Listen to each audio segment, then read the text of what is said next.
আজকে আমি তোমাদের সাথে শেয়ার করব আমার বাপের বাড়ি থেকে আসার পর বাড়িতে কি কাজ থাকে।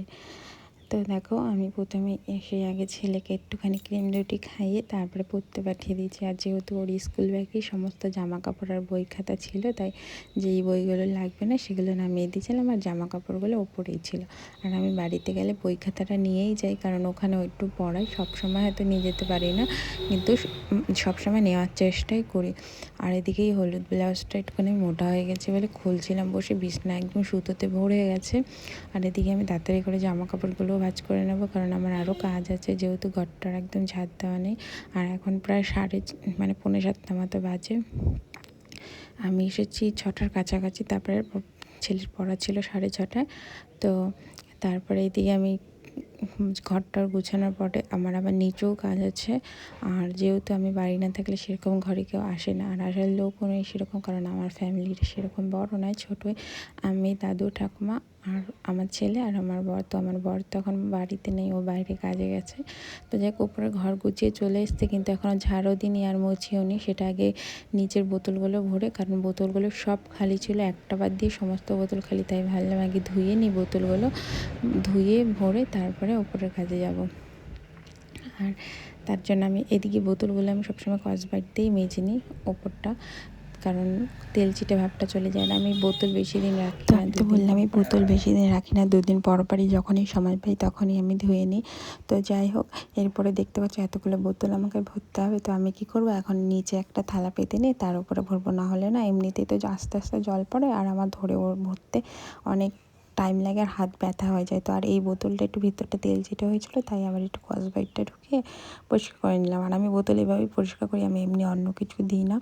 তো এরপরে আবার বোতলগুলো ভরছি, আবার ফ্রিজেও রাখছি, কারণ একটা বোতলও ফ্রিজে নেই। আর যেহেতু এখন গরম, সেহেতু একটু ঠান্ডা জল খেতেই হবে। আর তার সাথে আবার ঠাম্মি বললো যে একটুখানি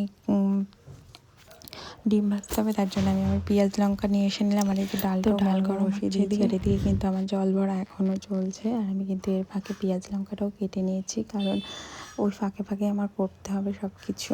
আর এটাই আমার লাস্ট জল ভরার বোতল, মানে কতগুলো যে বোতল ভরতে হয় দিনে তার ঠিক নেই। তার জন্য আমি কী করি, সারাদিন একসাথে খালি হলে বোতলগুলো তারপরেই ভরে নিই।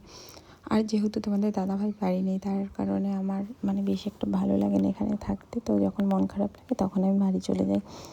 আর বাড়ি গেলে সব কিছু পরিষ্কার করেই যাই, তো আবার আসলেও পরিষ্কার করতে হয়, কারণ খালি ঘর থাকে তোর জন্য। আর না, এরপরে আমি আবার ডিম ভাজার জন্য কড়াইও বসিয়ে দিয়েছি, এরপরে আমি ডিমটাও ভেজে নেব। তো এরপরে আমি ডিমটাও ভেজে নেব, কারণ আমার আবার 3টে ডিম ভাজতে হবে। আমরা মানুষ 4 জন, আর ঠাম্মি যেহেতু সেরকম ডিমটা খায় না, যখন ইচ্ছে তখন বলে যে বেশি ভাজতে, না হলে 3টে করেই ভাজা হয়, মানে আমি, ছেলে আর দাদু খাবো। আর রাত্রিবেলায় আমি ভাত খাবো, আমি আর ছেলে, আর ঠাম্মি দাদু রুটিই খায়, আর সেরকম ভাতটা খায় না রাত্রিবেলায়। তো এইদিকে আমার ডিম ভাজাও শেষ হয়ে গেল। এরপর আমি আবার রান্নাঘরটাও ঝাড় দিয়ে নেবো, কারণ আমি যখনই কিছু করি তখন আমি পরিষ্কার পরিচ্ছন্নভাবে করতেই পছন্দ করি। আর আমি যখন মানে কাজ করি না, তখন আমি একদম ক্লিয়ার করে করি, কারণ আমার একদম যখনের কাজ তখনই পছন্দ। আর এই এসে আমি গ্যাসটা সব কিছু কিন্তু মুছেছি, একদম এপাশে ন্যাতা ট্যাতা সব ভাঁজ করে রেখেছি। আর এগুলোই আমি সবসময় করে থাকি। এর জন্য আমাকে অনেকে আবার বলে যে আমি একটুখানি বেশি নাকি করি, তো আমি সেটা মনে করি না। আমি মনে করি কাজ সবসময় গুছিয়ে পরিষ্কার পরিচ্ছন্নভাবে করাই একটা মেয়ের কাছে ভালো। আর আমি সেটাও করি, কারণ আমি দেখলাম আরশোলাটাও, মানে একটা আরশোলা সে মরে রান্নাঘরে পড়ে আছে, তো সেটাও মানে দেখে আমার আরও বেশি খারাপ লাগে। তো আমি তাদেরও কোনো সময় কিছু বলি না, কারণ কি সবারই তো একটু বয়স দেখতে হবে না।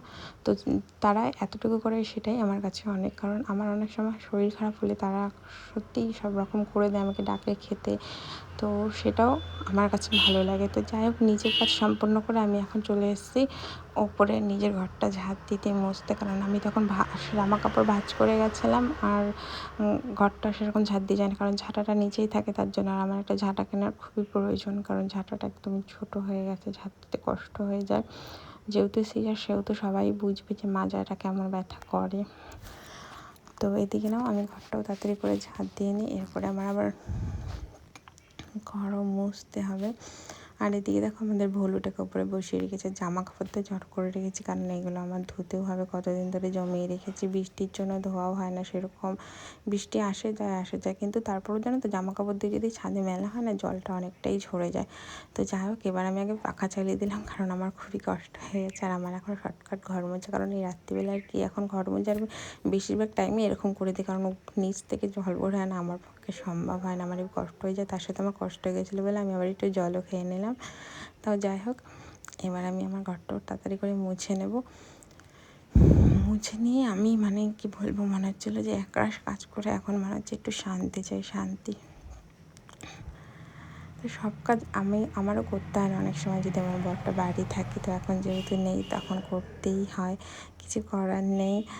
আর ওকে এখন অনেক মিস করি, মাঝে মাঝে জানো তো অনেক খারাপও লাগে, তারপরেও কিছু করার নেই, সত্যি অনেক খারাপ লাগে। কী আর বলবো বলো। তো তারপরে না আমি মুড়ি আর আলু আর ডিম ভাজা, মানে ঠাম্মি একসাথে করেছিল, সেটা আমি নিয়ে আসলে মুড়ি দিয়ে খাচ্ছি আর লঙ্কা পিঁয়ার সাথে, কারণ আমার লঙ্কাটা এত পরিমাণ ভালো লাগে যে শুধু ভাত দিয়ে লঙ্কা দিলেও খেয়ে নিতে পারবো, কিন্তু মিষ্টি জিনিস আমি একদমই খেতে পারবো না। আমার এই বাড়িতে কিন্তু সবাই মিষ্টিটাই ভালোবাসে, যেহেতু ঘুটি। আর আমি তো বাঙাল, মানে বাঙাল, তো ওর জন্য আমার ঝালটা সবসময় দরকার। তো যাই হোক, আমি মিষ্টিটা খেতে একদমই রাজি না। তো যাই হোক, জল খেয়ে নিলাম। তোমরা কে কী করছো এই সময় অবশ্যই জানিও।